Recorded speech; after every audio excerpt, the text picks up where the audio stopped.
plexo braquial. Como nós já enfatizamos em algumas sessões do nosso site, as lesões do plexo braquial não são iguais. Como qualquer acidente, existem lesões mais graves e lesões menos graves. Na maioria das vezes existe um estiramento do nervo e, nos casos bons, existe uma recuperação espontânea até o terceiro mês.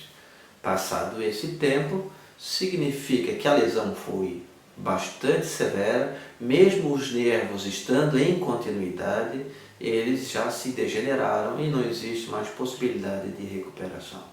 No caso bom, recupera antes dos 3 meses.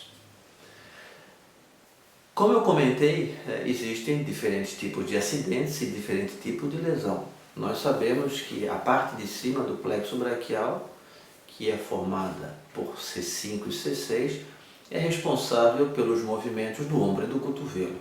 Ou seja, se alguém teve um acidente de moto, estirou o pescoço e lesou C5, C6 e eventualmente C7, a mão vai estar funcionando, mas ele não vai conseguir levantar os braços nem dobrar o cotovelo. Essa é a típica lesão do plexo, que nós chamamos uma lesão alta do plexo braquial. Existe, claro, os casos de paralisia completa e existem os casos intermediários, que estão entre a paralisia alta, C5, C6, e a paralisia completa. São pacientes que têm lesões da raiz de C5, C6, C7 e C8. Nós publicamos porque nós descobrimos esse padrão de acidente, depois de analisarmos 140 pacientes, vimos que normalmente o tipo de paralisia era igual, né? Isso está publicado no nível dos Estados Unidos, então hoje se reconhece esse tipo de lesão. Nós chamamos a mão de T1, porque a única raiz boa do plexo, a única raiz que está funcionando, ou quando eu falo em raiz é o terminal nervoso, né? É a raiz de T1. Normalmente esses pacientes têm uma boa flexão dos dedos, né? Mas não conseguem ter nada de extensão de punho. E o ombro e o cotovelo estão paralisados.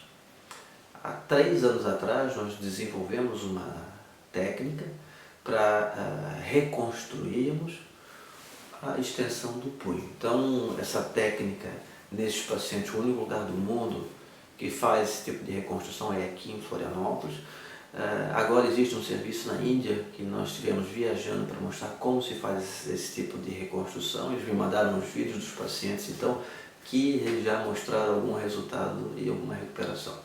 Nós operamos até agora 37 pacientes com essa técnica e temos dados suficientes, ou seja, de pós-operatório de 33 casos. E não existe nenhum fracasso. É uma técnica muito boa, é uma técnica muito promissora.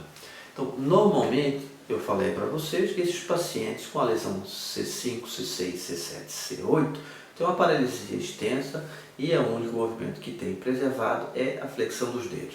E muito importante, para poder usarmos essa técnica, para voltar a fazer o paciente levantar o punho, ele tem que poder girar o braço para dentro. Isso se chama pronação. Então, é um dos nervos da pronação que nós vamos transferir para que o paciente ganhe a extensão do punho. Evidentemente, a paralisia é mais extensa e existe uma necessidade de uma reconstrução global.